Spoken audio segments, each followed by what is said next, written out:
আসসালামু আলাইকুম, কেমন আছো সবাই? সো আজকে আর আমরা অত বেশি ভূমিকা দিব না, আমরা সরাসরি চলে যাব 23-24 সেশনের গুচ্ছ ভর্তি পরীক্ষার বায়োলজি প্রশ্ন অ্যানালাইসিস। তোমরা যারা 24-25-এর ভিডিওটা দেখেছো, পুরোটাই দেখেছো, সো তোমরা কে কে আছো একটু আওয়াজ দাও যে তোমরা গত ক্লাসটা করেছো। ক্লাসটা আমাদের Fahad academy for biology YouTube চ্যানেলেও আছে। তোমরা যারা ফেসবুকে লাইভ মিস করেছো, তোমরা স্পিড বাড়িয়ে তোমরা চাইলে ইউটিউব থেকে আরও ক্লিয়ারলি দেখতে পারবা। সো আজকে আমরা 23-24 সলিউশন করতে যাচ্ছি। আমি একটু আমার পেজ এবং গ্রুপগুলোতে শেয়ার করি।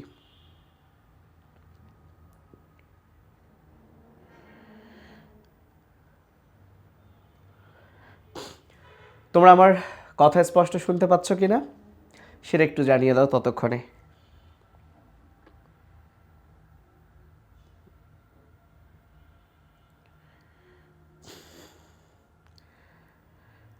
ওকে, ঠিক আছে, তাহলে আমরা আজকের ক্লাস শুরু করি। আজকের প্রথম যে প্রশ্ন, আজকে হচ্ছে জিএসটি 23-24 সেশনের সলিউশন। আচ্ছা, আজকের প্রথম প্রশ্ন হচ্ছে পোয়েসি গোত্রের উদ্ভিদ কোনটি?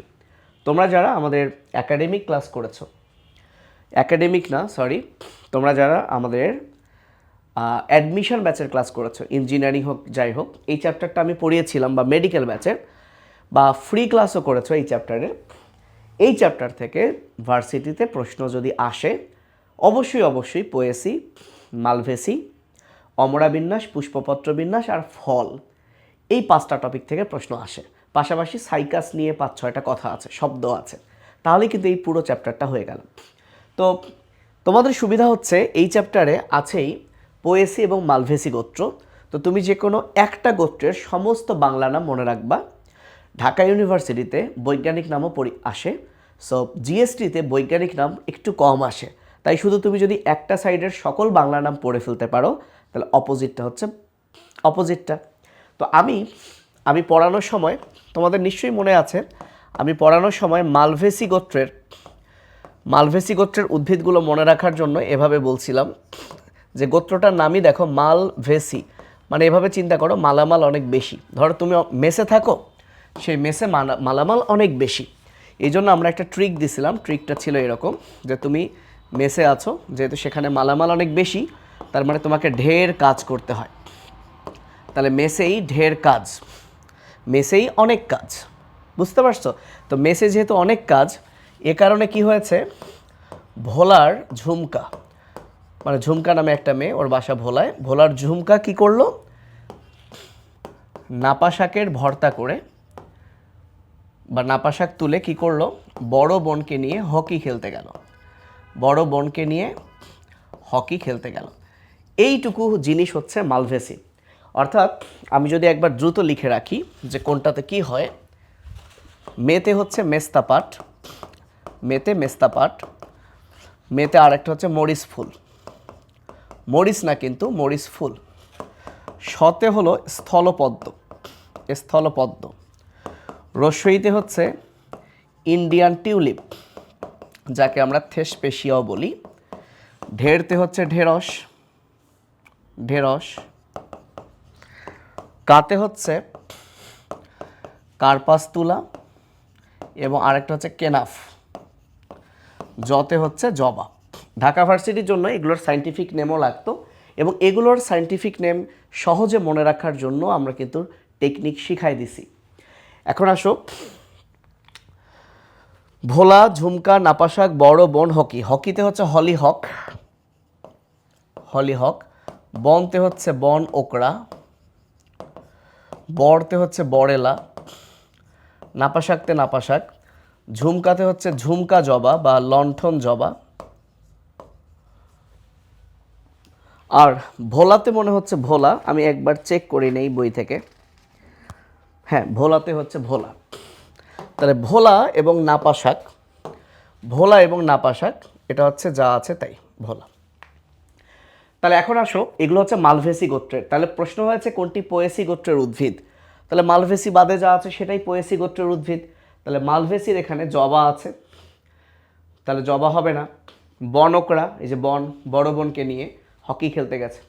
এই যে শতে স্থল পদ্ম, তাহলে বাঁশ এখানে নাই, সো এখানে আনসার হবে বাঁশ।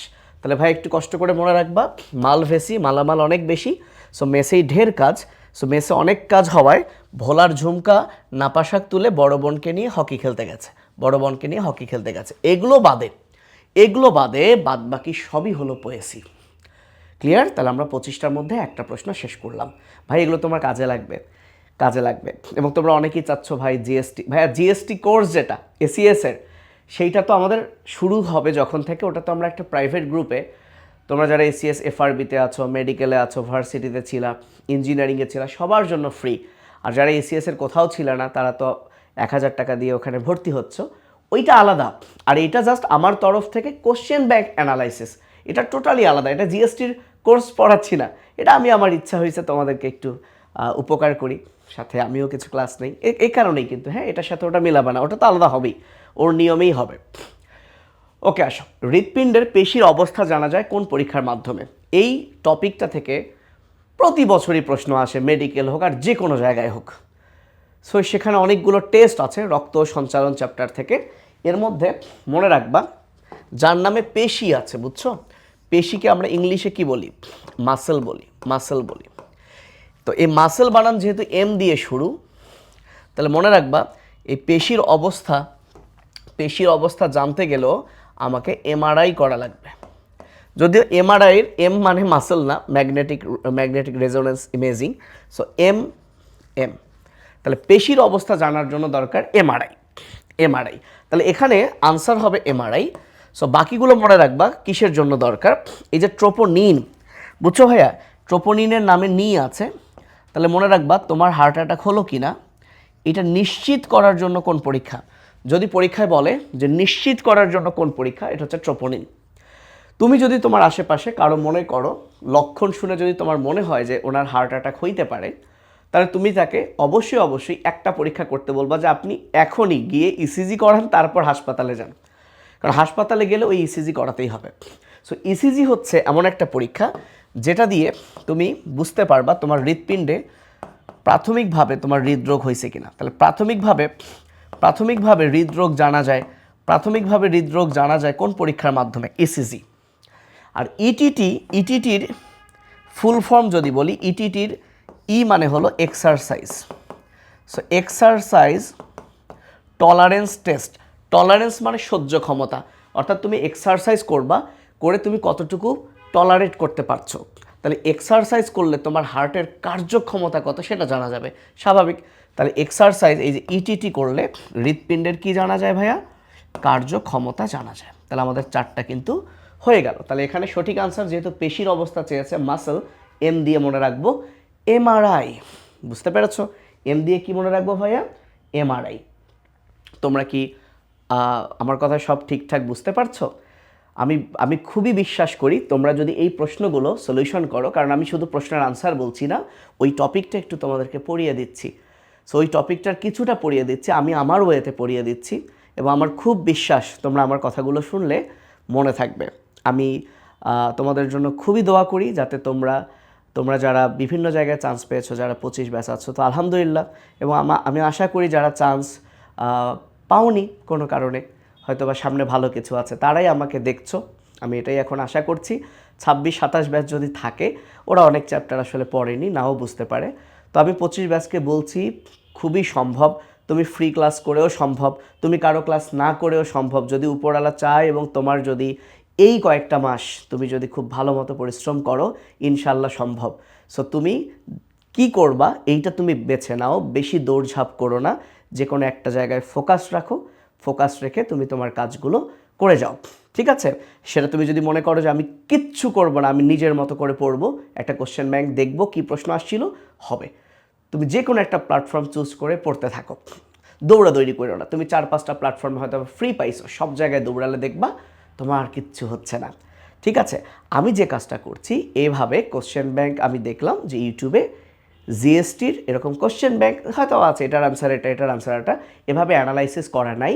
তো মাত্র তো 5 বছরের জিএসটি, সো আজকে সেকেন্ড 23-24, এর পরের 3 দিন টানা 3 দিন আমি বাকি 3টা বছরের প্রশ্ন সলিউশন করাই দিব। ঠিক আছে, তাহলে এটাও একটা থাকলো যদি কারো উপকার হয়। ওকে, তাহলে 2টা প্রশ্ন হয়ে গেল। 3 নাম্বার প্রশ্ন, কোন কোষ হতে হিস্টামিন ক্ষরণ হয়? তাহলে তুমি একটা জিনিস দেখো, 23-24 প্রশ্ন যদি আমরা সলিউশন করতাম তাহলে 24-25 একটা প্রশ্ন কমন পেতাম, কারণ গতদিন আমরা 24-25 প্রশ্ন সলিউশন করছি, সেখানে আমরা সকল শ্বেত রক্তকণিকার কাজ শেখাইছি। এবং তোমাদের নিশ্চয়ই মনে আছে যে যার নাম বস মানে বেজোফিল, বস শুধু কি করে, বস শুধু হ হ করে বা হা হা করে, হ্যাঁ, বা হ্যাঁ হ্যাঁ করে। তার মানে বস অর্থাৎ বেজোফিল থেকে 2টা হ তৈরি হয়, 2টা হ তৈরি হয়, একটা হচ্ছে হেপারিন আর একটা হচ্ছে হিস্টামিন। তার মানে দেখো প্রশ্ন কিন্তু রিপিট হয়, এবং আমি যেভাবে কোশ্চেন অ্যানালাইসিস করছি ওই জায়গা থেকেই প্রশ্ন কিন্তু হচ্ছে। তাহলে হিস্টামিন ক্ষরণ হয় থেকে, কোন কোষ থেকে? হিস্টামিন। তাহলে গতদিন কিন্তু প্রশ্ন আসছিল 24-25 সেশনে, লিম্ফোসাইট অ্যান্টিবডি তৈরি হয় থেকে? তাহলে অ্যান্টিবডি তৈরি হয় লিম্ফোসাইট থেকে। দেখো 23-24 আসছে হিস্টামিন ক্ষরণ হয় থেকে, কোন কোষ থেকে? তাহলে উত্তর হচ্ছে বস মানে বেজোফিল থেকে। তার মানে বুঝতে পারছো সেম টপিক থেকে আসে, এবং আমার সলিউশনের ধরনই কিন্তু সেইটা, যে টপিক থেকে আসবে ওই টপিকটা পুরো পড়ে ফেলবো। ক্লিয়ার? তাহলে কিন্তু তুমি দেখা গেল এই প্রশ্ন থেকেও একটা ভালো কমন পেয়ে যেতে পারো, বাট আমি বলবো না যে এত % কমন পাবা, পড়তে থাকি, বাকিটা আল্লাহর ইচ্ছা। ওকে, তাহলে এগুলো যেহেতু আমরা সবগুলোই পড়াইছিলাম, নিশ্চয়ই মনে আছে মনি খায়, আমার প্রিভিয়াস ভিডিওটা দেখো, আর লিম্ফোসাইট তো অ্যান্টিবডি, সো এটা নিয়ে আর আমরা বেশি আলোচনা না করি। আচ্ছা, উওজেনেসিস প্রক্রিয়ায় আমরা সবাই জানি মনে হয় জানি মানে হচ্ছে ডিম বা ডিম্বাণু, ঠিক আছে? আর জেনেসিস মানে কোনো কিছু জেনারেট করার প্রক্রিয়া, তৈরির প্রক্রিয়া। তাহলে উওজেনেসিস হচ্ছে ডিম্বাণু তৈরির প্রক্রিয়া। তাহলে এই প্রক্রিয়ায় হাইড্রা, সো উওজেনেসিস মানুষেরও হয়, হাইড্রারও হয়। এই প্রক্রিয়ায় তাহলে কি তৈরি হয়? ডিম্বাণু তৈরি হয়। এখন আজীবন মনে রাখবা ভাইয়া, আজীবন মনে রাখবা, আল্লাহ তাআলা মানুষ বলো, হাইড্রা বলো, ম্যাক্সিমাম প্রাণীর দেখবা যাদের মিওসিস প্রক্রিয়ায় ডিম্বাণু তৈরি হয়, ঠিক আছে? তো মিওসিস প্রক্রিয়াতে 1টা থেকে 4টা কোষ তৈরি হয়, কিন্তু আল্লাহ তাআলা বাকি 3টাকে না নষ্ট করে দিছে, এবং ওই 3টাকে বলে পোলার বডি। এবং এই যে একটা হয় ডিম্বাণু, মানুষের বেলায়ও তাই, কারণ আজকে যদি ডিম্বাণু একটা না হতো, ধরো আমাদের মানুষের মধ্যে যারা মেয়েরা, তাদের যদি প্রতি মাসে 4টা ডিম্বাণু হইতো, তাহলে শুক্রাণু তো লক্ষ লক্ষ ঢুকছে, তাহলে ভাইয়া ওই মেয়েটার একসাথে কি 4টা বাচ্চা হইতো, তাহলে দুনিয়ায় মেয়েই কিন্তু থাকতো না। এই 4টা বাচ্চা দিতে গিয়ে মেয়েরাই হয়তো বা কমে যেত। এই জন্য আল্লাহ তাআলা 3টা ডিম্বাণুকে নষ্ট করে দিয়েছে। আসলে ওরা ডিম্বাণু না, ওরা হচ্ছে পোলার বডি। তার মানে মিওসিস প্রক্রিয়া, এখানে তুমি কিন্তু একটা ধাক্কা খেতে পারো, জানলা মিওসিস দিয়েছে, একটা ওসাইটকে মিওসিস বিভাজনে কয়টা ডিম্বাণু? আরে মিওসিস প্রক্রিয়ায় তো 4টা। ফাইন, মিওসিস প্রক্রিয়ায় 4টি জিনিস তৈরি হয়, ভালো কথা, কিন্তু এই 4টির মধ্যে 1টি হয় ডিম্বাণু। হ্যাঁ, হাইড্রার বেলায়ও যা, মানুষের বেলায়ও তা সেম, 1টি ডিম্বাণু। আর বাকি 3টিকে আমরা বলি পোলার বডি। পোল মানে মেরু। তোমরা আবার ভাইবো না যে ডিম্বাণু তৈরি হচ্ছে, সেখানে মাইয়ার বডি না হয়ে পোলার বডি হলো কেন? সেই পোল মানে আসলে মেরু, এখানে 3টি পোলার বডি তৈরি হয়। তাহলে আলটিমেটলি দেখো মিওসিসে 4টা কিন্তু কোষ তৈরি হলো, কিন্তু এই যে 3টা পোলার বডি ভাইয়া, সেটা পরে নষ্ট হয়ে যাবে। তাহলে ডিম্বাণু তৈরি হয় কয়টা? ডিম্বাণু তৈরি হয় কিন্তু 1টা। যদি এইখানে বলতো যে কতটি কোষ তৈরি হয়, তাহলে 4টা হইতো। যদি বলতো কতটি পোলার বডি তৈরি হয়, তাহলে কিন্তু আনসার হইতো 3টা। সো হইতে পারে নেক্সট কোনো পরীক্ষায় এরকম প্রশ্ন হইতে পারে। 5 নাম্বার প্রশ্ন আসো, পত্ররন্ধ্র উন্মোচন মানে খোলা ও বন্ধ নিয়ন্ত্রণ করে না কোনটি? ভাইয়া একটু হাত তোলো তো, গত ক্লাস কে কে করেছো প্লিজ আমাকে একটু জানাও। দেখো গত ক্লাস মানে 24-25 সেশনেও এই প্রশ্ন আসছিল যে পত্ররন্ধ্র খোলা বন্ধের জন্য দায়ী কে? সেখানে আনসার ছিল পটাশিয়াম, তার আগের বছরও সেম প্রশ্ন আসছে, পত্ররন্ধ্র খোলা বন্ধ নিয়ন্ত্রণ করে না কোনটি? তার মানে 24-25 আসলো করে কোনটি? পটাশিয়াম। আর এখানে আসলো করে না কোনটি? চিন্তা করছো? তার মানে প্রশ্ন কিন্তু রিপিট হচ্ছে, হুবহু প্রশ্ন রিপিট হচ্ছে না, টপিক রিপিট হচ্ছে। আর আমি কিন্তু কোশ্চেন অ্যানালাইসিস করছি, টপিক পড়াই দিচ্ছি। এইবার তোমাদেরকে একটা মজার জিনিস পড়াই দিই। মনে করো এই পুরো জিনিসটা হচ্ছে রক্ষী কোষ। ওকে, আচ্ছা, মনে করো এই পুরো জিনিসটা হচ্ছে রক্ষী কোষ।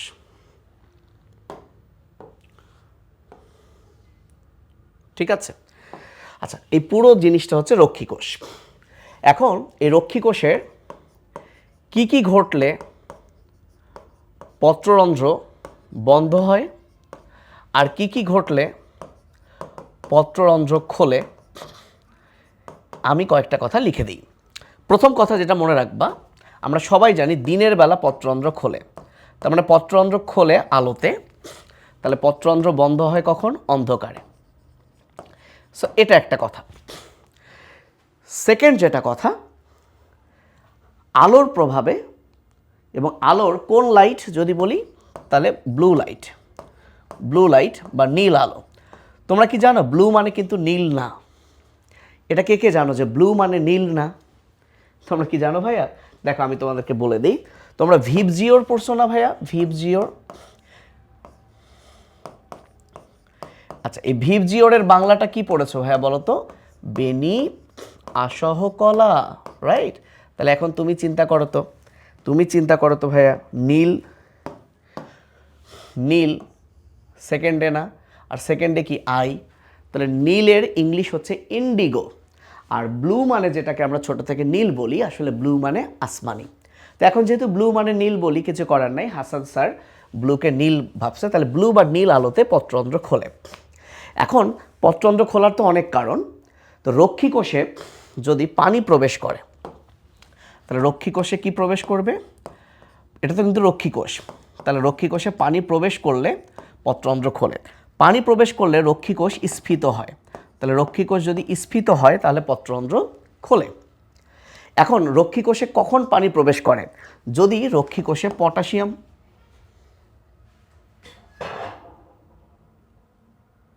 কি হলো?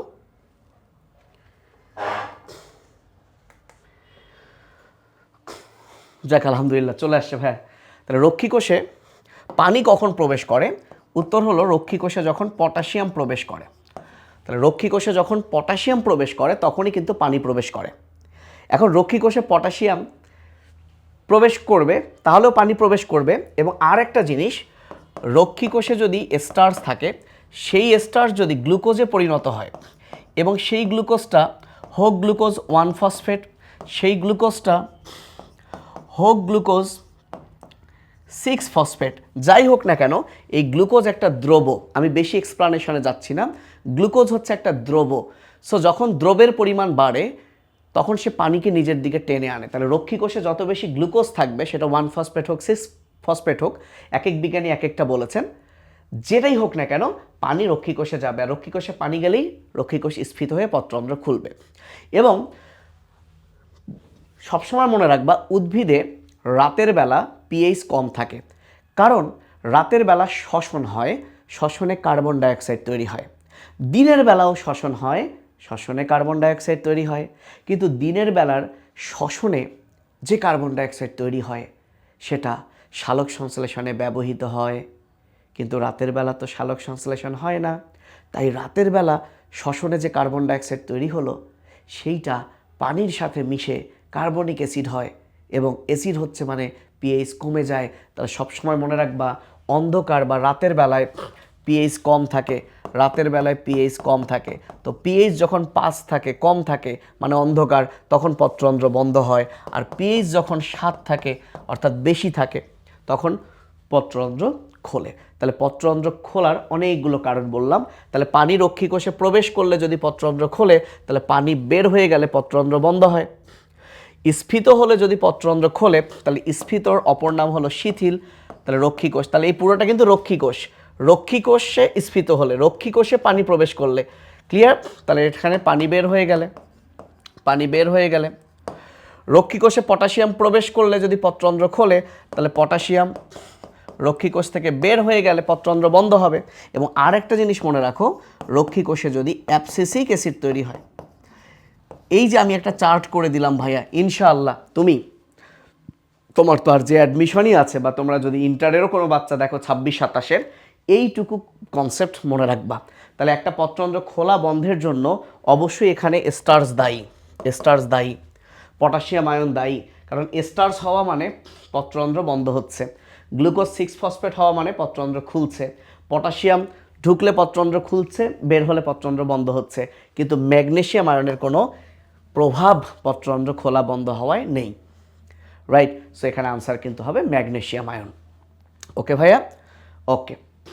এবার আসো 6 নাম্বার প্রশ্নটা এসেছে, রক্তের মাধ্যমে বেশিরভাগ কার্বন ডাইঅক্সাইড কোন প্রক্রিয়ায় পরিবহন হয়? এগুলো প্রত্যেকটা প্রশ্ন কিন্তু মেডিকেল ভর্তি পরীক্ষায় আসছিল ভাইয়া, মেডিকেল ভর্তি পরীক্ষায় আসছে। সো কার্বন ডাইঅক্সাইড এখানে মোট 3টা শব্দ, ঠিক আছে?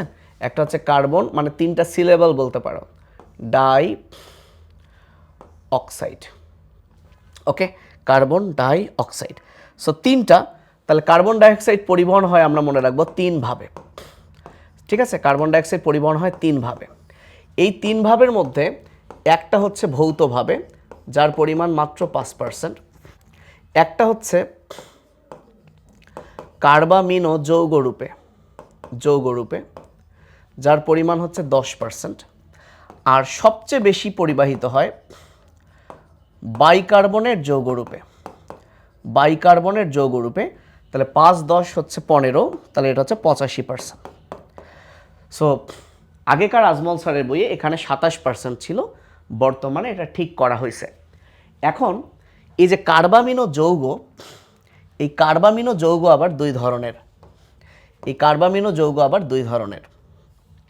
তো আমি যদি কার্বামিনো যৌগটাকে পার্সেন্টেজে করি, মানে পার্সেন্টেজ না করে মিলিলিটারে করি, তাহলে তুমি যদি তোমার শরীরের 100 মিলিলিটার রক্ত নাও, তুমি ধরো একটা স্বাভাবিক সুস্থ মানুষ, 100 মিলিলিটার রক্তের 3 মিলিলিটার হচ্ছে কার্বামিনো যৌগরূপে পরিবাহিত হয়। তারপরে তোমার শরীরে তুমি 100 ml রক্ত নিলা, এই 100 ml রক্তের মধ্যে কার্বামিনো যৌগ আছে 3 ml। এখন ভাইয়া এই কার্বামিনো যৌগ এইটা আবার দুই ধরনের। একটা হচ্ছে কার্বামিনো প্রোটিন, হ্যাঁ, আর একটা হচ্ছে কার্বামিনো হিমোগ্লোবিন। এখন দেখো তো, তাহলে এই দুইটা মিলেই তো 3 ml, তাহলে এই দুইটা মিলে 3 ml। এখন এদের মধ্যে কোনটা 1 ml, কোনটা 2 ml? মনে রাখবা, প্রোটিন একটা সিলেবল, আর হিমো একটা, দেন গ্লোবিন একটা, এখানে দুইটা। তাহলে কার্বামিনো প্রোটিন হচ্ছে 1 ml, আর হিমোগ্লোবিন হচ্ছে 2 ml। মানে পরীক্ষা যদি প্রশ্ন আসে কত পার্সেন্ট কার্বন ডাইঅক্সাইড কার্বামিনো যৌগরূপে পরিবাহিত হয়, আনসার হবে 10%। যদি পরীক্ষা আসে 100 ml রক্তের মধ্যে কত ml কার্বামিনো যৌগ আছে, 3 ml। যদি প্রশ্ন আসে 100 ml যৌগে কত ml কার্বামিনো প্রোটিন আছে, প্রোটিন বললে 1 ml, হিমোগ্লোবিন আছে 2 ml, দুইটা কথা 2 ml। আর বাইকার্বনেট যৌগ ভাইয়া দুই ধরনের। একটা হচ্ছে সোডিয়াম বাইকার্বনেট, আর একটা হচ্ছে পটাশিয়াম বাইকার্বনেট। এবং এই দুইটা বাইকার্বনেট যৌগরূপেই সবচেয়ে বেশি পরিবাহিত হয় কার্বন ডাইঅক্সাইড। এবং এই সোডিয়াম বাইকার্বনেটটা থাকে রক্তরসে, আর পটাশিয়াম বাইকার্বনেটটা থাকে লোহিত রক্তকণিকায়। সো এইটুকু কথা কার্বন ডাইঅক্সাইড পরিবহন থেকে তোমাকে মনে রাখতে হবে। আর ভৌতরূপে যে কার্বন ডাইঅক্সাইড পরিবহন হয় 5%, এই কার্বন ডাইঅক্সাইডটা পানির সাথে মিশেই কিন্তু কার্বনিক অ্যাসিডে পরিণত হয়। তাহলে এরা মূলত কার্বনিক অ্যাসিড হিসেবে পরিবাহিত হয়। এবং এইখানে যে এনজাইম ভূমিকা রাখে তার নামটাও জেনে রাখা ভালো। এবছর কোনো একটা অ্যাডমিশনে সেটা আসছিল, তার নাম হলো কার্বনিক অ্যানহাইড্রেজ, অর্থাৎ কার্বন ডাইঅক্সাইডের সাথে হাইড্রো যুক্ত হচ্ছে, কার্বনিক অ্যানহাইড্রেজ। ওকে, তাহলে আমরা কিন্তু দেখতে দেখতে 6টা প্রশ্ন শেষ করে ফেললাম। তোমরা কি আছো? হ্যাঁ, আছো। এবার আসো, কোনটি রক্তনালীর সংকোচন ঘটায়? একটা কথা আজীবন মনে রাখবা, শতে সেরোটোনিন, শতে সংকোচন। ঠিক আছে, শতে সংকোচন, শতে সেরোটোনিন, সেরোটোনিন। তাহলে রক্তনালীকে সংকোচন ঘটায় কে? সেরোটোনিন। এই কথাটা মনে রাখবা। হেপারিন কি জিনিস? তোমাদের কাছে আমার একটা প্রশ্ন থাকলো, দেখি। আমি প্রশ্ন করলাম হেপারিন কি জাতীয় পদার্থ? শর্করা, লিপিড, প্রোটিন, নিউক্লিক অ্যাসিড?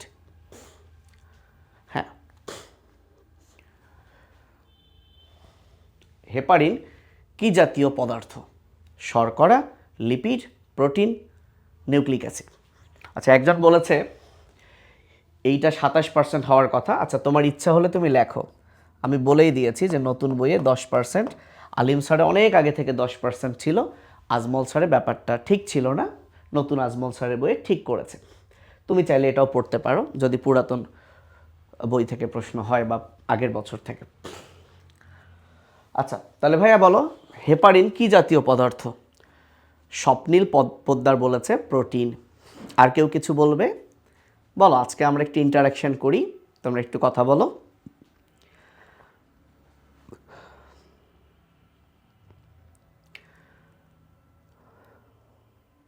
কেউ কিছু বলবে না? আমি তোমাদের কমেন্টসগুলো দেখতে পাচ্ছি না। আফরাও বলেছে প্রোটিন। আচ্ছা, ফাইন। তো নামের শেষে ইন থাকলে নর্মালি হয় প্রোটিন, বাট রিমেম্বার হেপারিন হচ্ছে একটা মিউকোপলিস্যাকারাইড, এটা একটা শর্করা। হেপারিন হচ্ছে মিউকোপলিস্যাকারাইড, এটা একটা শর্করা, এটা একটা ভাইয়া শর্করা। তবে হ্যাঁ, কোনো একটা বইয়ে লেখা আছে এটা হচ্ছে প্রোটিন, কোনো একটা বইয়ে। সো যদি আল্লাহ না করুক টিচার ওই বই থেকে প্রশ্ন করে এবং অপশনে যদি মিউকোপলিস্যাকারাইড লেখা না থাকে, তখন তোমার কিচ্ছু করার নাই, প্রোটিনই দিয়ে দিবা। এই হেপারিনের সবচেয়ে গুরুত্বপূর্ণ কাজ হচ্ছে হেপারিন রক্ত জমাট বাঁধতে বাধা দেয়।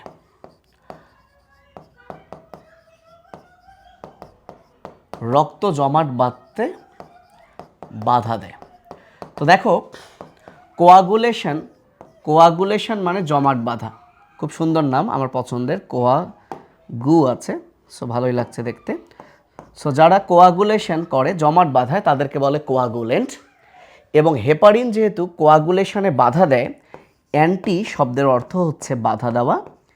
সো হেপারিনের আরেকটা সুন্দর নাম হচ্ছে অ্যান্টিকোয়াগুলেন্ট। অ্যান্টিকোয়াগুলেন্ট। তো এইটুকু কথা জাস্ট মনে রাখো। থ্রম্বোপ্লাস্টিন এটা একটা রক্ত জমাট বাঁধার ফ্যাক্টর, এটা আলাদা করে এখানে আর আমরা কথা বলবো না। এবং হিস্টামিন যেটা অ্যালার্জির জন্য দায়ী। তোমাদের যদি শরীরে অ্যালার্জি হয়, বুঝে যাবা চুলকানি হয়, হিস্টামিন ক্ষরণ হচ্ছে, এবং তখন তোমরা যে ওষুধ খাও এই ওষুধটাকে বলে অ্যান্টিহিস্টামিন, অর্থাৎ যেটা হিস্টামিনের বিপরীতে কাজ করে। সো হিস্টামিন ওই বেজোফিল থেকে ক্ষরণ হয়, দ্যাটস ইট, এতটুকু জানলেই হবে। এবার আসো ডিএনএ হেলিকেজের কাজ কোনটি। মানে কোনো স্টুডেন্ট যদি একদম গাধা না হয়, ধরো একটা স্টুডেন্ট জীবনেও এই কোষের গঠন চ্যাপ্টার পড়ে নাই, এখন পরীক্ষায় আসছে ডিএনএ হেলিকেজের কাজ কোনটি, ওর মাথায় যদি একটু ঘিলু থাকে, দেখো এর নামেই আছে helicase, helicase, right? So so তার যদি কনসেপ্ট থাকে তাহলে সে জানবে নামের শেষে এজ মানে এনজাইম, আর হেলিকেজ মানে ডিএনএ তো ডাবল হেলিক্স, রাইট? সেই হেলিক্সকে ভাঙবে, ডাবল হেলিক্স হচ্ছে ডিএনএ, সেই হেলিক্সকে ভেঙে ফেলবে যে এনজাইম, তার নামই হলো হেলিকেজ। তো এখন ধরো এত কিছু সে জানে না, কিন্তু তার মাথায় যদি একটু ঘিলু থাকে, আল্লাহ এর নামে আছে হেলিকেজ, এখানে যে ভাইয়া দেখো 4টা অপশন, এই 4টা অপশনের একটাতেই আছে হেলিক্স, দেখো একটাতেই আছে হেলিক্স। মানে সামান্য আর কিছু বুঝুক না বুঝুক, হেলিকেজ এই যে হেলিক্স, তাহলে উত্তর এটাই, কি আছে আর দেখার বিষয়ই না। বুঝতে পারছো? মানে তাহলেও কিন্তু একটু আনসার করাই যায় একটু বুদ্ধি থাকলেই। তো by the way, helicase double হেলিক্সের প্যাচটাকে খুলে দেয়। ওকে, এখন প্রুফ রিডিং করে কে আর ডিএনএ প্রতিলিপি সৃষ্টি করে কে? এই দুইটা কাজ করে সবচেয়ে বস অংশ। সো ডিএনএ রেপ্লিকেশনের প্রধান এনজাইম হচ্ছে ডিএনএ পলিমারেজ, এবং সেই ডিএনএ পলিমারেজটার নাম হলো ডিএনএ পলিমারেজ 3। তোমরা সবচেয়ে বেশি কনফিউজ হও এই জায়গায়, যখনই লেখা থাকে প্রাইমার, তখন তোমরা কনফিউজ হও যে উত্তরটা কি প্রাইমেজ হবে কি না।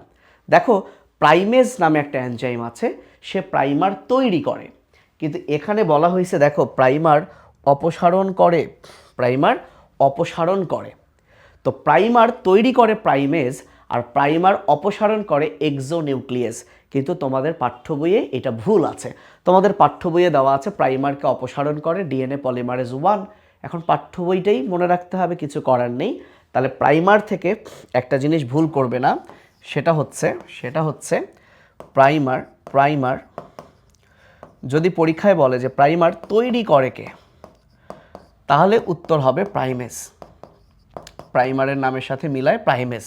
কিন্তু যদি বলে প্রাইমার অপসারণ করে কে, তাহলে কিন্তু যেটা ভুল সেটাই আনসার দিতে হবে, ডিএনএ পলিমারেজ 1। বাট এটা সঠিক উত্তর হলো এক্সোনিউক্লিয়াস। বাই দ্য ওয়ে এটাই। আচ্ছা, এবার আসো ভাইয়া 9 নাম্বার প্রশ্ন, হ্যামস্ট্রিং পেশি কোনটি? তোমরা আমার নিশ্চয়ই হাগা টাসটাস বলে একটা রিলস দেখে থাকতে পারো।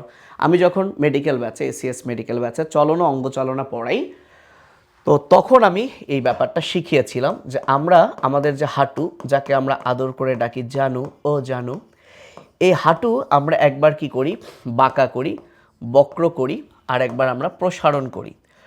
তো আমরা যখন হাঁকতে বসি তখন আমাদের হাঁটুটা আমরা বাঁকা করি।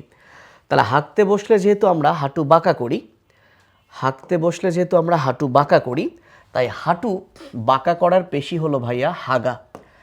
আমরা যখন হাঁকতে বসি আমাদের হাঁটু বাঁকা হয়, তাই হাঁটু বাঁকা করার পেশি হলো হাগা। আর হাঁটু সোজা করার পেশি হলো, হাঁটু সোজা করার যে পেশি, হাঁটু সেই সোজা করার পেশি হলো টাসটাস। এই জন্য আমি এভাবে পড়াইছিলাম যে তোমরা যখন একটু হাগু করতে বসবা, বসার সময় বলবা হাগা, আর ওঠার সময় বলবা টাসটাস। তাহলে তুমি আর কখনো ভুলবা না যে হাগার পেশি, হাগা মানে হচ্ছে বাঁকা করার পেশি হাগা, সোজা করার পেশি হলো টাসটাস। এখন এই যে হাগা, এই হাতে হলো হ্যামস্ট্রিং, ফুল ফর্ম আর লিখছি না। এই হ্যামস্ট্রিং আবার 3টি পেশি নিয়ে গঠিত। সেই 3টি পেশির মধ্যে একটার নাম হচ্ছে বাই দিয়ে, আর বাকি 2টার নাম হচ্ছে সেমি দিয়ে। বাই সেমি। হ্যাঁ, তোমার যেহেতু রিটেন নাই, তোমার কিন্তু জাস্ট এই শর্ট ফর্মটা জানলেই তুমি আনসার করতে পারবা। এখন প্রসারণ যে পেশিটা, সেই প্রসারণ পেশিটাকে আমরা বলি কোয়াড্রিসেপস। এবং এই কোয়াড্রিসেপস এটা 4টা পেশি নিয়ে গঠিত। সেই 4টা পেশির মধ্যে একটার নাম হলো রেকটাস, আর বাকি 3টার নাম হলো ভাস্টাস। মানে মেইন কথা হলো টাসটাস। তাহলে মজার বিষয় দেখো, পরীক্ষায় প্রশ্ন আসছে হ্যামস্ট্রিং পেশি কোনটি, তাহলে হ্যামস্ট্রিং পেশি হলো বাই সেমি। বুঝতে পারছো? অর্থাৎ এই বাই হচ্ছে হ্যামস্ট্রিং পেশি। আর মজার বিষয় দেখো, এইগুলো সবার নামের মধ্যে আছে ভাইয়া টাসটাস। ভাইয়া কি আছে ভাইয়া? টাসটাস। তো যার নামে আছে টাসটাস সে তো হ্যামস্ট্রিং হবে না, কারণ হ্যামস্ট্রিং তো হাগার পেশি, হাঁটু বাঁকা করার পেশি। ওকে, তাহলে এখানে আনসার হবে বাইসেপস ফিমোরিস। আমি ডিটেলস আর বললাম না, শর্ট ফর্মটাই বললাম। কোন বিজ্ঞানী সাইটোসল শব্দটি প্রথম ব্যবহার করেন? আচ্ছা, রাজশাহী বিশ্ববিদ্যালয়ের যখন আমি সলিউশন দিলাম, সেখানেও আমি দেখলাম সাইটোসল থেকে প্রশ্নটা আসছে একটু ঘুরায়। তার মানে তুমি যদি গত বছর এই যে 23-24 সেশনের জিএসটি প্রশ্ন আগেই সলিউশন করতা, মানে আমি যেভাবে সলিউশন করাচ্ছি, তাহলে রাবির ওই প্রশ্নটারও আনসার করতে পারতাম। আচ্ছা, বিষয়টা হলো সাইটোসল, এটার আরেকটা নাম আমরা সকলেই জানি, সাইটোপ্লাজম। এই সাইটোসলটা আর কেউই না, এই সাইটোসলটাই হলো আসলে ভাইয়া সাইটোপ্লাজম। এখন একটা সাইটোপ্লাজমের মূলত 2টা অংশ। একটা তরল অংশ যাকে আমরা বলি ম্যাট্রিক্স, বাংলায় বলি ধাত্র, এবং এই ম্যাট্রিক্সটা অনেক স্বচ্ছ। হায়াল শব্দের অর্থ স্বচ্ছ, যেমন স্বচ্ছ তরুণাস্থির অপর নাম হায়ালিন। তো ম্যাট্রিক্সটা স্বচ্ছ হওয়ায়, হায়াল হওয়ায় একে বলা হয় হায়ালোপ্লাজম। আর ম্যাট্রিক্স ছাড়া আছে অঙ্গাণু। তাহলে একটা সাইটোপ্লাজমে আছে অঙ্গাণু ছাড়া তরল অংশটাকে বলা হয় হায়ালোপ্লাজম। এখন তুমি মনে করো এইটা একটা কোষ, তাহলে এটা তার হচ্ছে নিউক্লিয়াস। এটা যদি তার নিউক্লিয়াস হয়, তাহলে এই যে বাইরের দিকেও থাকে হায়ালোপ্লাজম, এবং আমি যদি এটাকে একটু আসলে ঘন করে দেই, বাইরের দিকেও থাকে হায়ালোপ্লাজম। আমি একটু পুরোটাই দিয়ে দিই। বাইরের দিকেও থাকে ভাইয়া হায়ালোপ্লাজম, আবার একটু হালকা করে দিই ভেতরের দিকেও থাকে হায়ালোপ্লাজম। ঠিক আছে, এই হায়ালোপ্লাজমের মধ্যেই অঙ্গাণু বসে থাকে, মাঝখানে একটা মনে করো নিউক্লিয়াস। ছোট্ট একটা জিনিস জেনে রাখো, যেটা বাইরের দিকে থাকে একটো মানে বাইরে, তার নাম হলো এক্টোপ্লাজম। আর যেটা ভেতরের দিকে থাকে এন্ডো মানে ভেতরে, তার নাম এন্ডোপ্লাজম। এবং এই একটোপ্লাজমটা হলো ভাইয়া ঘন আর এন্ডোপ্লাজমটা হলো পাতলা। তাহলে পরীক্ষায় যদি বলে এন্ডোপ্লাজম কি, আসলে সাইটোপ্লাজম। এখন এই সাইটোপ্লাজম বা সাইটোসল এই শব্দটি ব্যবহার করেন বিজ্ঞানী হার্ডি। সালটা রাজশাহী ভার্সিটিতে এসেছিল, সাল যদিও আসে না কিন্তু দিয়ে দিয়েছিল। এ থেকে আমরা একটা জিনিস বুঝতেছি যে বিজ্ঞানীর নাম কিন্তু ভার্সিটিতে গুচ্ছে যে কোনো একটা বিজ্ঞানীর নাম কিন্তু পরীক্ষায় আসতে পারে, আসতে পারে। তাহলে আমি মনে হয় ভুল বলেছি, আসলে হার্ডি না লার্ডি। হার্ডি না মানে এইসে লার্ডি, ইনি সাইটোপ্লাজম শব্দটি বা সাইটোসল শব্দটি ব্যবহার করেন। সাথে বাকিগুলো তোমাদেরকে একটু হালকা টাচ করে দিই। সেটা হলো যিনি সোয়ানসন, এই সোয়ানসনকে বলা হয় আধুনিক কোষবিদ্যার জনক। ভাইয়া পরীক্ষায় যদি বলে কোষবিদ্যার জনককে, তাহলে উত্তর হবে রবার্ট হুক। কিন্তু যদি আধুনিক শব্দটা থাকে তাহলে আমরা আনসার করব সোয়ানসন। তাহলে এটাও আমি সাথে অ্যাড করে দিই। শুধু যদি বলে কোষবিদ্যার জনক, এই স্লাইডটা তোমরা কোথায় পাবা বলো তো? এই স্লাইডটা তোমরা পাবা ফাহাদ একাডেমি ফর বায়োলজির ইউটিউব চ্যানেলে। আমরা আজকেই আপলোড দিয়ে দিব, সেখানকার ডেসক্রিপশনে পাবা। তাহলে কোষবিদ্যার জনক হচ্ছে রবার্ট হুক। এবং ইনি মূলত কোষ প্রাচীর দেখেছেন, সেটাও অ্যাড করে দিই। বা মৃত কোষ দেখেছেন, কোষ প্রাচীর কিন্তু মৃত কোষ। আচ্ছা, এখন আসো প্লাওয়ার। এই প্লাওয়ারের নামে প্লা আছে, প্লা থেকে মনে রাখো ইনি নাম করেছেন প্লাজমা লেমা। এই যে আমি এগুলোও পড়াই দিচ্ছি, প্লাজমা লেমা। সো আল্লাহ তাআলা চাইলে এমন হইতে পারে লার্ডি তো আসছে, এটা তো আনসার, বাকিগুলো কি করেছে সেটা পরীক্ষায় চলে আসতে পারে। সো প্লাজমা লেমা নামকরণ করেন প্লাওয়ার, প্লাওয়ার প্লাজমা লেমা। আর তোমাদের নিশ্চয়ই মনে আছে সিঙ্গার, এবং এই সিঙ্গারের সাথে নিকলসন বিখ্যাত একটা কাজ করেন। কি সেই কাজ বলো তো? কোষঝিল্লির ফ্লুইড মোজাইক মডেল। এটা এমন কেউ নাই যে পড়ো নাই, কোষঝিল্লির ফ্লুইড মোজাইক মডেল। এবং এটা কত সালে দিয়েছেন? আমাদের যে মুক্তিযুদ্ধ হয়েছিল তার 1 বছর পর। এভাবে মনে রাখো, যুদ্ধের জন্য ওনারা একটু ওয়েট করছিলেন যে বাংলাদেশের যুদ্ধটা শেষ হোক, তার পরের বছরই দেই। রাইট, সো হয়ে গেল 10টা প্রশ্ন। কোন বিএমআই প্রথম শ্রেণীর স্থূলতা নির্দেশ করে? খুবই কমন প্রশ্ন। বিএমআইকে আমরা 5টা ভাগে ভাগ করি, এটা তোমরা সবাই জানো। এর মধ্যে একটা মনে রাখতে হয়, স্বাভাবিক। এই স্বাভাবিকটা শুধু মুখস্থ করবা, এইটা 18.5 থেকে 24.9। এরপরে +5 করে বাড়তে হবে, +5 করে বাড়বে। তাহলে সিরিয়ালটা কি? স্বাভাবিকের পরই হলো অতিরিক্ত ওজন, স্বাভাবিকের পরই হচ্ছে অতিরিক্ত ওজন, তারপর হলো প্রথম, দ্বিতীয়, তৃতীয়। এখন প্রশ্ন করেছে প্রথম শ্রেণীর, তাহলে প্রথম মানে সেটা আছে কোথায়? প্রথম মানে সেটা আছে এই জায়গায়। তাহলে স্বাভাবিক যদি হয় 24.9 মানে 25-এ, তাহলে এর থেকে 5 বাড়িয়ে দিলে হয় 30, মানে 25 থেকে 30 বা 29.9। তাহলে এই যে 25 থেকে 29.9 এটা অতিরিক্ত ওজন।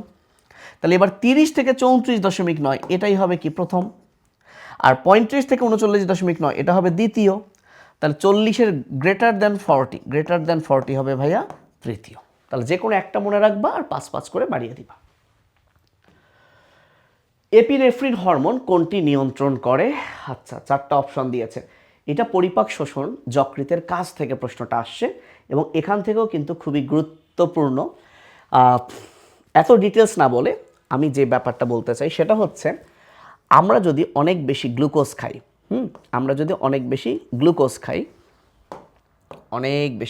খাই, সেই গ্লুকোজটা আমাদের যকৃতে যাবে, কলিজায় যাবে।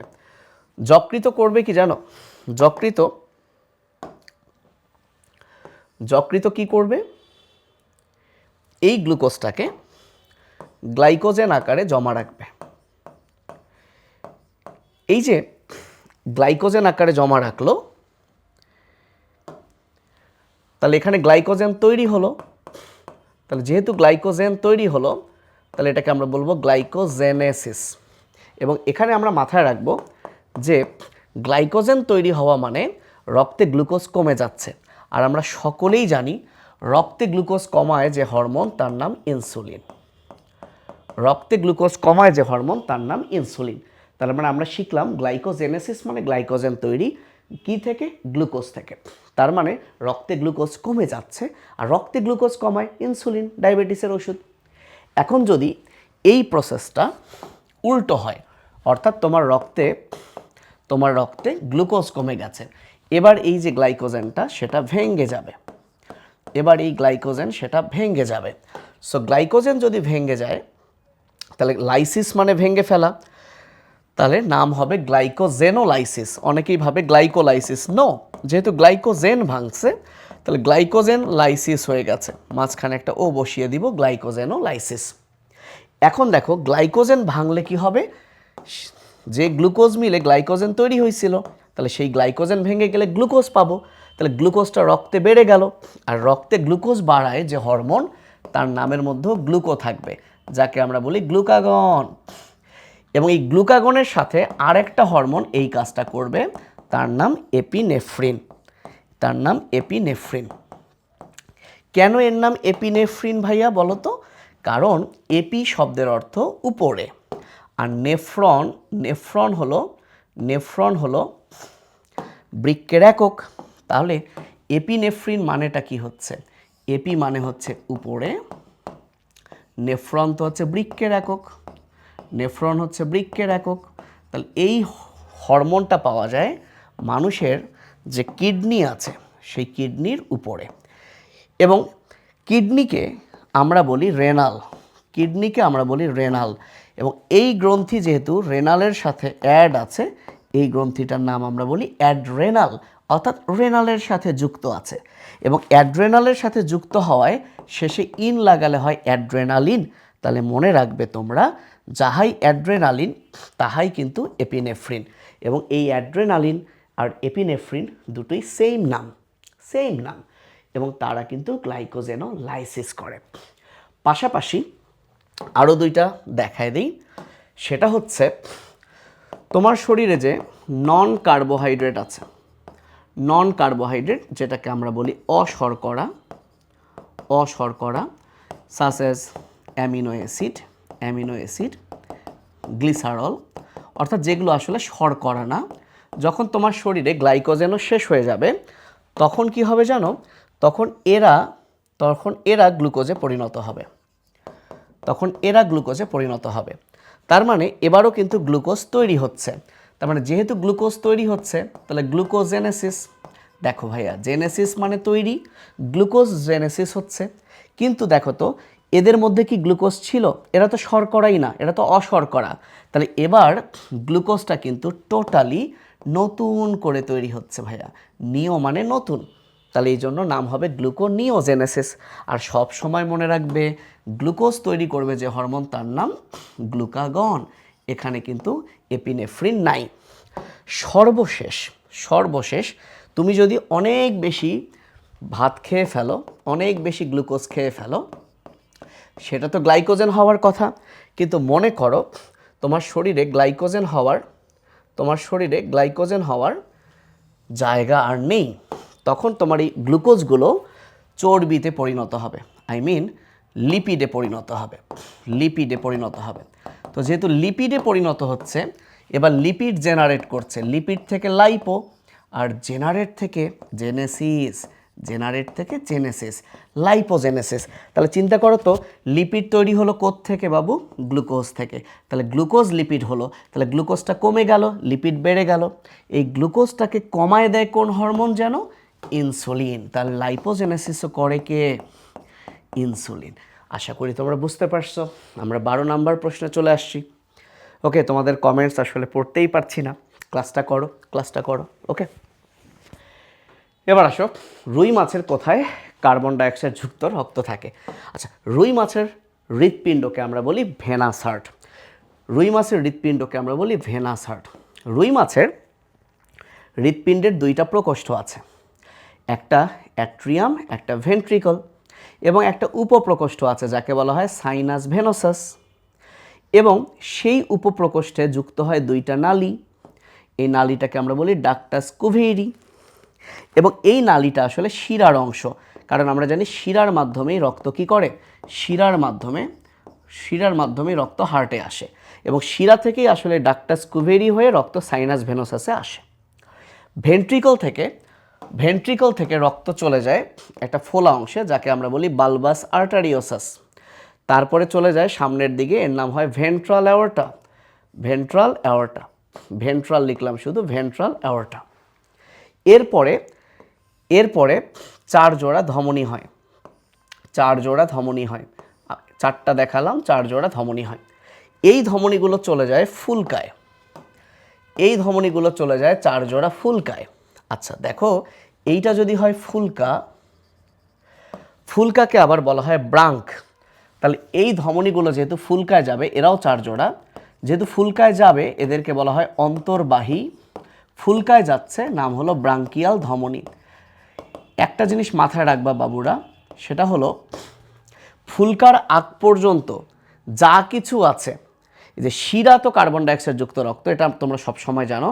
শিরার পরে হার্ট, এদের পুরো হার্টে থাকে কার্বন ডাইঅক্সাইড এবং এই ধমনীগুলো ফুলকার আগে তারা সবাই কার্বন ডাইঅক্সাইড বহন করে।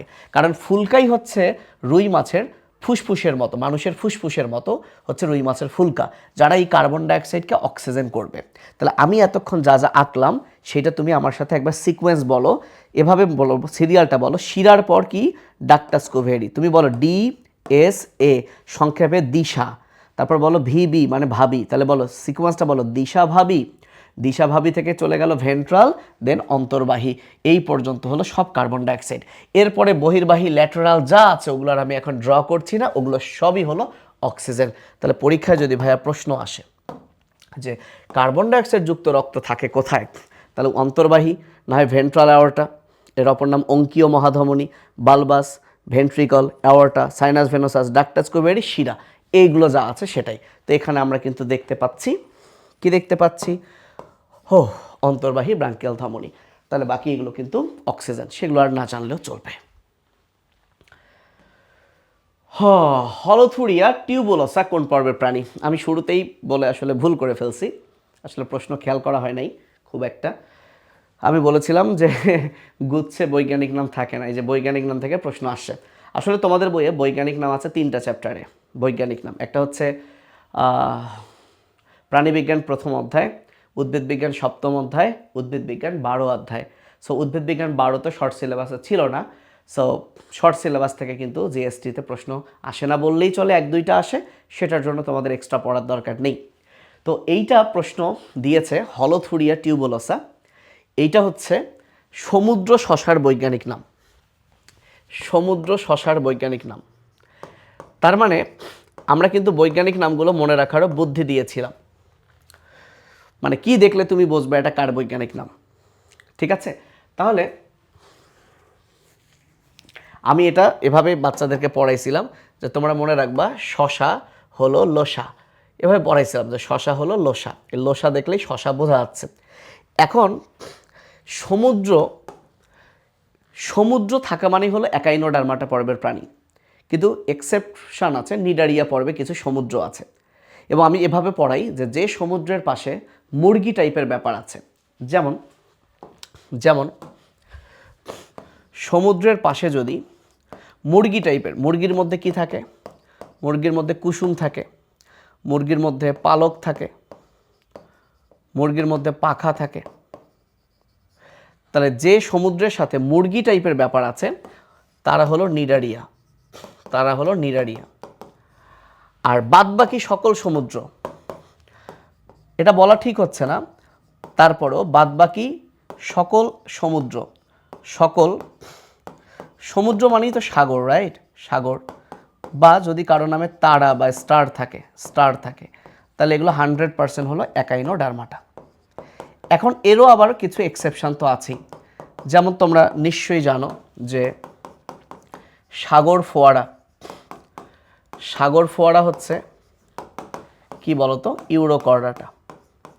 এখন ইউরোকর্ডাটার কোন শ্রেণী সাগর ফোয়ারা? তাহলে উত্তর হবে অ্যাসিডিয়াশিয়া। এছাড়া সাগর আছে কিন্তু নিডারিয়াও না, একাইনোডার্মাটা, এরকম আরও 2-1টা পর্ব আছে, যেমন সাগর উকুন, বা সমুদ্রচোষক, এটা অ্যানিলিডা। সো এইটা জাস্ট দু একটা দেখা নিও, মানে বইয়ে কি আছে। কিন্তু ওভারঅল সাগরের সাথে এই যে মুরগি টাইপের ব্যাপার থাকলে নিডারিয়া, বাদ বাকি সকল সাগর থাকলে একাইনোডার্মাটা, আর সাগর ফোয়ারা তো ইউরোকর্ডাটা।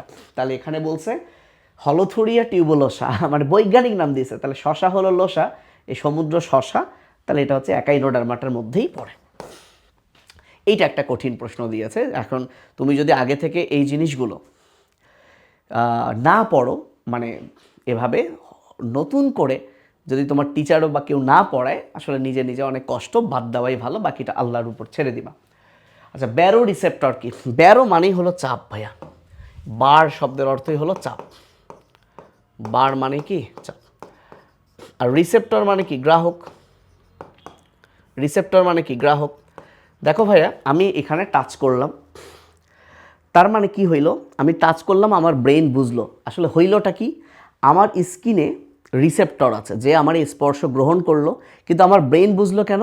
কারণ রিসেপ্টরের সাথে থাকে সংবেদী স্নায়ু, সেই স্নায়ুটা উদ্দীপনা আমার ব্রেনে নিয়ে গেল। তাহলে আজীবন মনে রাখবা, এই জিনিসটা যদি রিসেপ্টর হয়, এই জিনিসটা যদি রিসেপ্টর হয়, তাহলে রিসেপ্টরের পর একটা স্নায়ু থাকবে, যে স্নায়ু এটাকে মস্তিষ্কে নিয়ে যাবে, বা সিএনএস, সেন্ট্রাল নার্ভাস সিস্টেমে নিয়ে যাবে। তাহলে যে স্নায়ু উদ্দীপনা সিএনএসে নিয়ে যায়, সেন্ট্রাল নার্ভাস সিস্টেমে নিয়ে যায়, মানে মস্তিষ্ক সুষুম্না কাণ্ডে নিয়ে যায়, তাকে আমরা বলি সংবেদী বা সেন্সরি স্নায়ু। তাহলে এখন তুমি বলো তো, রিসেপ্টর জিনিসটা কি? তাহলে একটা সংবেদী স্নায়ুর এই যে প্রান্তভাগ, এই প্রান্তভাগটাকে আমরা কি বলবো? রিসেপ্টর। বুঝতে পেরেছো? তাহলে ব্যারো রিসেপ্টর হলো সংবেদী স্নায়ুর প্রান্তভাগ। মাইটোসিসের কোন ধাপে অ্যাস্টার রশ্মি গঠন হয়? আমি তোমাদেরকে গত ক্লাসে মিওসিসের লেপটোটিন থেকে ডিপ্লোটিন কি কি হয় দেখাইছি। সো মাইটোসিসেরও এভাবে আজকে দেখাচ্ছি না, ভিডিওটা অনেক লম্বা হয়ে যাবে, অলরেডি 52 মিনিট হয়ে গেছে। তো জাস্ট বলে রাখি, এই মাইটোসিসের ধাপ থেকেই দুইটা প্রশ্ন 23-24-এ আসছে, এবং তুমি নিশ্চয়ই খেয়াল করলে যে 24-25-এ আবার আসছে কি থেকে? মিওসিসের ধাপ থেকে। ওই যে ক্রসিং ওভার কোথায় হয়, তার মানে তুমি বুঝতেই পারছো সামনের জিএসটিতে ইনশাআল্লাহ এই মাইটোসিস মিওসিস থেকে আবার একটা প্রশ্ন আসতে পারে, এবার হয়তো বা আবার মাইটোসিস থেকে আসতে পারে, রাইট? সো অ্যাস্টার রশ্মি তৈরি হয় কোথায়? এটা প্রোমেটাফেজে, এবং ওই যে সেন্ট্রিওল থেকে প্রাণীকোষে অ্যাস্টারে তৈরি হয়। তাহলে কোথায় কি হয় এই ব্যাপারটা আমি আজকে আলোচনা করছি না, আমার দৃঢ় বিশ্বাস তোমরা প্রোফেজ থেকে টেলোফেজে কি হয় এটা জানো, আমি আর এটা নিয়ে কথা বলছি না। তাই এইটা আমি গতানুগতিক ধারার মতো প্রোমেটাফেজ আনসার করে চলে যাচ্ছি ভাইয়া, জাস্ট 1 ঘন্টার মধ্যে শেষ করব। তাই অঙ্গের প্রতিস্থাপন সম্ভব কোন পদ্ধতিতে? জিন ক্লোনিং। আচ্ছা, জিন ক্লোনিং মানে একটা জিন থেকে আরেকটা জিন হবে, তো সেই জিন তো আর অঙ্গ হচ্ছে না, রাইট? তাহলে এটা হবে না। জিনোম স্ক্যানিং মানে জাস্ট জিনের পরীক্ষা করা, যে স্ক্যান করে দেখা কোন বৈশিষ্ট্য বহন করছে। ন্যানো টেকনোলজিও না, বাট স্টেম সেল হচ্ছে সেই কোষ যেখান থেকে কিন্তু একটা পূর্ণাঙ্গ জীব বা একটা অঙ্গ তৈরি করা সম্ভব। স্টেম কোষ থেকে কিন্তু নতুন একটা অঙ্গ তৈরি করা সম্ভব। তাহলে এইটা প্রতিস্থাপন, এটার মাধ্যমে আমরা অঙ্গের প্রতিস্থাপন করতে পারি। এবার আসো, মধ্যকর্ণের সংক্রমণের জন্য দায়ী কে? আচ্ছা, কানকে আমরা বলি অটো। অটো শব্দের অর্থ হচ্ছে ভাইয়া কান। এখন কানের প্রদাহকে আমরা বলি অটাইটিস, আর মধ্যকর্ণ মানে মেডিয়া। তো মধ্যকর্ণের সংক্রমণ আর একটা আছে সাইনোসাইটিস। এই দুইটার জন্য ভাইরাসও দায়ী, বুঝছো, ব্যাকটেরিয়াও দায়ী, ছত্রাকও দায়ী। সো কোন ভাইরাস, কোন ব্যাকটেরিয়া, কোন ছত্রাক দায়ী? আজমল স্যার থেকেই কিন্তু প্রশ্ন হয়েছে। তো আমরা এভাবে মনে রাখি, ভাইরাস দায়ী 3টা, একটা হচ্ছে RIR, আর ব্যাকটেরিয়া হচ্ছে হাই MCSP। জাস্ট এভাবে শর্টকাট মনে রাখি। অর্থাৎ হেমোফাইলাস ইনফ্লুয়েঞ্জা পড়ার দরকার নাই, মোরাক্সেলা ক্যাটোরালিস পড়ার দরকার নাই, স্ট্রেপ্টোকক্কাস নিউমোনি পড়ার দরকার নাই। জাস্ট মনে রাখবা ভাইরাস হচ্ছে RIR, আর ব্যাকটেরিয়া হচ্ছে হাই, মেডিকেল কলেজেই SP আছে বা MCতে SP। এইটুকু জানলেই তুমি কিন্তু আনসার করতে পারবা। ছত্রাকের এক্সাম্পল নাই, তাহলে অটাইটিস মিডিয়া কি দিয়ে হয়? এইগুলো আছে কিনা খোঁজো। আচ্ছা, প্রথম কথা, এস দিয়ে 2টা আছে, এস দিয়ে 2টা আছে, আবার 3টা আছে, ধরো সার্সও আছে। তো সার্স তো ভাইরাস, ভাইরাসে তো কোনো এস নাই, তাহলে এটাও হবে না, ভিও হবে না। এখন এই এস হবে। এখন কি বলা হয়েছে ভাইয়া? এস এর পর পি, তার মানে লক্ষ্য করো এইখানে এস আছে, তারপরে কিন্তু এই যে পি আছে, তাহলে এখানে সঠিক আনসার কিন্তু হবে ভাইয়া এটা।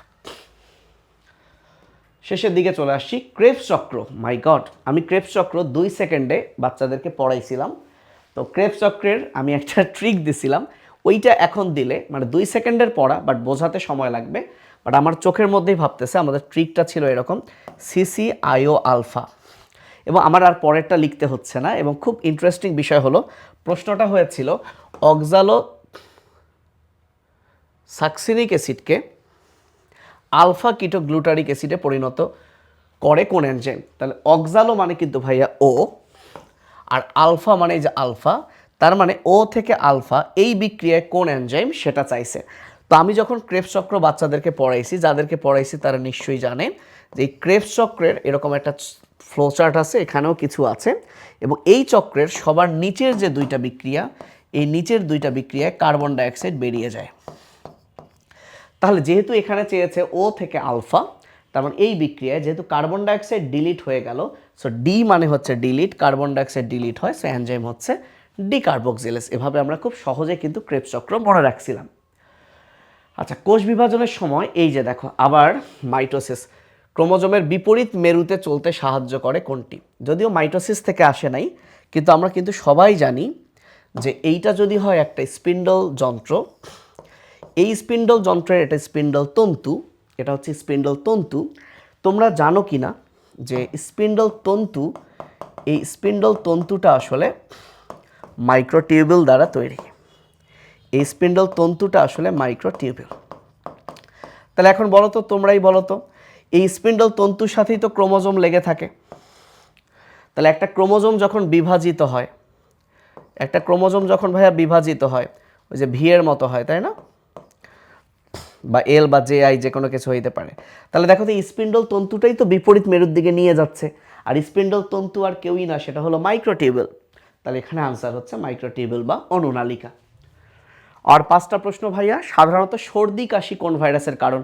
তোমরা আমাকে একটু কমেন্ট করে জানাবা তো, তোমাদের যখন নাক দিয়ে ঝোল পড়ে, তোমরা নাক দিয়ে যখন ঝোল পড়তো, তোমরা এরকম একটা ওষুধ মানে নাকের ড্রপ কে কে ইউজ করতা? রাইনোজল নাকের ড্রপ কে ইউজ করতা? একটু হাত তোলো। এখানে কি এমন কেউ আছো যে রাইনোজল? এখন অনেকেই অ্যান্টাজল ইউজ করে, এখন অনেকেই অ্যান্টাজল ইউজ করে। তো তোমরা কি কেউ কেউ রাইনোজল ইউজ করছো? কেউ কি রাইনোজল ইউজ করেছো নাকের ড্রপ? একটু আমাকে কমেন্ট করে জানাও তো ভাইয়া, রাইনোজল নামে কেউ কি কোনো নাকের ড্রপ ইউজ করেছিলে?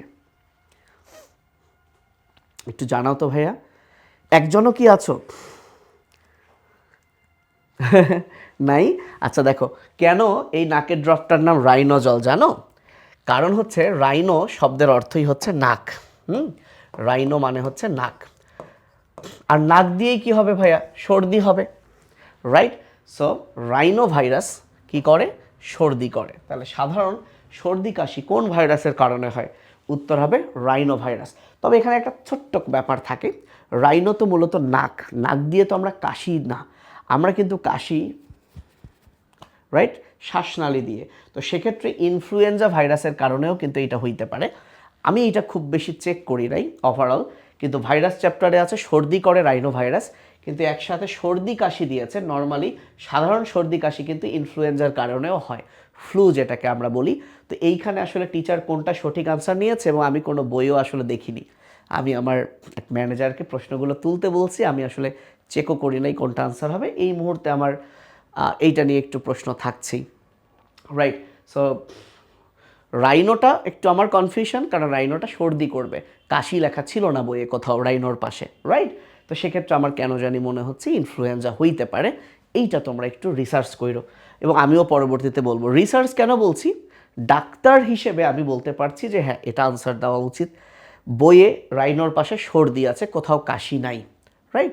যেহেতু এখানে কাশি অ্যাড করেছে, তাহলে অবশ্যই এখানে একটু ভিন্ন কিছু হইতে পারে, এই জন্য একটু চেক করো এইটা। আচ্ছা, হিমোলাইটিক ডিজিজ অফ নিউবর্ন, এটা শুনেছো তোমরা? ওই যে RH নেগেটিভ মা যদি পজিটিভ বাচ্চা দেয়, প্রথম বাচ্চার সমস্যা না হলেও রিটেনে আসতো, দ্বিতীয় বাচ্চা থেকে সমস্যা হবে, যেটাকে আমরা কি বলে ডাকতাম? যেটাকে আমরা বলতাম এরিথ্রোব্লাস্টোসিস ফিটালিস, একটা রোগ মনে আছে না? এই এরিথ্রোব্লাস্টোসিস ফিটালিস, এই এরিথ্রোব্লাস্টোসিস ফিটালিস এই রোগটারই অপর নাম হলো হিমোলাইটিক ডিজিজ অফ নিউবর্ন। কেন এরকম নাম? নিউবর্ন মানে বাচ্চাদের হয়, একদম নবজাতকের হয়। এটা একটা ডিজিজ, রোগ, যেখানে ওই নবজাতকের হিম মানে রক্তটা লাইসিস হয়ে যায়, ভেঙে যায়, রাইট? তাহলে এটা অবশ্যই কিসের কারণে হয়? রেসাস ফ্যাক্টরের কারণে হয়, আরএস। মানুষের রূপান্তরিত কশেরুকার সংখ্যা কত? দেখো, মানুষের গত ক্লাসেও কশেরুকা পড়াইছি, দেখো তার মানে 23-24এও কশেরুকা থেকে প্রশ্ন আসছে, 24-25এও আসছে। তো সার্ভাইকাল, থোরাসিক, লাম্বার, স্যাক্রাল, কক্সিজিয়াল বা কক্কিজিয়াল, এটা ছিল 7, এটা ছিল 12, এটা ছিল 5, এটা ছিল 5, এটা ছিল 4। এবং আমরা গত ক্লাসে দেখেছি বা তোমরা আগে থেকেই জানো যে পরিণত অবস্থায় এই 5টা হয়ে যায় একটা, এই 4টা হয়ে যায় একটা। তার মানে এই 9টা কশেরুকা, এই 9টা কশেরুকা রূপান্তরিত হয়ে যায় 2টা। তাহলে কয়টা কশেরুকা রূপান্তরিত হয়? 9টা। পরিণত হয় কয়টাতে? 2টা। প্রশ্ন হয়েছে মানুষের রূপান্তরিত কশেরুকার সংখ্যা কত, মানে মানুষের কয়টা কশেরুকা রূপান্তরিত হয়েছে। তাহলে রূপান্তরিত কশেরুকা 9টা। এখন ভাষাটা এভাবেও হইতে পারে যে 9টা কশেরুকা তো রূপান্তরিত হয়েছে, হয়ে কয়টা হয়েছে? 2টা। এখন অনেকে এই চিন্তা করে আবার 2ও আনসার দিয়েছে যে রূপান্তরিত কশেরুকা মানে রূপান্তরিত হওয়ার পর কয়টা। ঠিক আছে, মানে ধরো তোমার বাসায় 15টা মুরগি আছে, সাদা মুরগি, এর মধ্যে 10টা মুরগি কি হয়ে গেছে? সাদা থেকে লাল হয়ে গেছে, 10টাই। তাহলে রূপান্তরিত হয়েছে কয়টা মুরগি? আবার বলছি, 15টা সাদা মুরগি আছে, 10টা লাল মুরগি হয়ে গেছে। তাহলে আমি যদি বলি রূপান্তরিত হয়েছে কয়টা মুরগি, তাহলে 10টা মুরগি রূপান্তরিত হয়েছে। হয়ে কয়টা হয়েছে একসাথে হয়েছে পরের ব্যাপার, রূপান্তরিত হয়েছে 10টা। তো সেই সেন্সে কিন্তু 9টা আনসার হবে। এইটা একটু ট্রিকি লাগছে আমার জিএসটিতে, মানে এই প্রশ্নটা আমাকে সাস্টের মতো লাগছে জিএসটির এই প্রশ্নটা। প্রদত্ত ভাইরাসগুলোর মধ্যে সবচেয়ে ছোট ভাইরাস কোনটা? তো এখানে মনে রাখবা আজীবন, ফুট অ্যান্ড মাউথ ভাইরাস হচ্ছে সবচেয়ে ছোট প্রাণী ভাইরাস। সবচেয়ে ছোট প্রাণী ভাইরাস হচ্ছে ফুট অ্যান্ড মাউথ ভাইরাস, সবচেয়ে ছোট প্রাণী ভাইরাস। তাহলে সবচেয়ে ছোট উদ্ভিদ ভাইরাস হচ্ছে স্যাটেলাইট। সবচেয়ে ছোট উদ্ভিদ ভাইরাস হচ্ছে স্যাটেলাইট ভাইরাস। কিন্তু আমার কেন জানি মনে হয় তোমাদের এক্সট্রা ইনফরমেশন পড়তে হবে না, হাসান আজমল স্যার পড়লেই হবে। তাহলে হাসান স্যারে এটাই আছে, জেনে রাখা ভালো। মোজাইক ভাইরাস হলো সর্বপ্রথম আবিষ্কৃত ভাইরাস। সর্বপ্রথম আবিষ্কৃত ভাইরাস, আবিষ্কৃত ভাইরাস, সর্বপ্রথম আবিষ্কৃত এই ভাইরাসটাকে বলে টোবাকো মোজাইক ভাইরাস। আর টিটুফাস ভাইরাস হলো সবচেয়ে পরিচিত ভাইরাস, সবচেয়ে পরিচিত ভাইরাস। আর করোনা তো কি বাস দিয়েছে 19 সাল থেকে, জানোই। তাহলে সবচেয়ে বড় প্রাণী ভাইরাস কোনটা? সবচেয়ে বড় প্রাণী ভাইরাস কোনটা? সেটা হলো গুটি বসন্তের ভাইরাস, যাকে আমরা বলি ভেরিওলা। ভেরিওলা। সর্বশেষ প্রশ্ন, স্ত্রী ঘাসফড়িংয়ের বৈশিষ্ট্য। আমরা মনে হয় জানি ওভি, এই ওভি শব্দটা এসেছে ওভাম থেকে। ওভাম মানে হচ্ছে ডিম। তাহলে ডিম তো মহিলাটাই পারে, তাহলে এখানে স্ত্রী ঘাসফড়িংয়ে ওভিপোজিটর থাকে, এটাই তার বৈশিষ্ট্য। কিন্তু ঘাসফড়িংয়ের বেলায় ছেলেদের চেয়ে মেয়েরা অনেক ডেঞ্জারাস থাকে। সো মেয়েদের সাইজও বড় থাকে এবং পুরুষটা এখানে পর্দা করে, এই পর্দাটার নাম হলো প্লেট। সো পুরুষদের 2টা প্লেট থাকে, ওটা আমরা পরে মানে আসলে ক্লাসে বোঝাই, এখন ডিটেলস বলছি না। আর সার্কি, এই যে এই অ্যানাল সার্কি বহু বচন, এক বচন হচ্ছে সার্কাস। এই সার্কি হলো সঙ্গমঙ্গ, মানে এটা দিয়েই শুক্রাণু স্ত্রী দেহে পাঠায় পুরুষ। যেহেতু নামের মধ্যে সার আছে, তাহলে এটা তো সারের থাকবে, ম্যাডামের তো থাকার কথা না, রাইট? সো ম্যাডামের আছে ওভাব। সো ভাইয়া আজকে এই পর্যন্ত, তোমাদের সবাইকে থ্যাংক ইউ, অসংখ্য ধন্যবাদ যে তোমরা এখন পর্যন্ত এতজন দেখছো। So I am blessed. তোমরা যারা পরে জয়েন করেছো, তোমরা আমাদের এই ভিডিওটা Fahad academy for biology YouTube চ্যানেলে পাবে এবং সেখানে ডেসক্রিপশনে আমরা এই পুরো ক্লাস স্লাইডটা দিয়ে দিব। সো সবাই ভালো থেকো, দোয়া রইল সবার জন্য। আল্লাহ হাফেজ, আসসালামু আলাইকুম।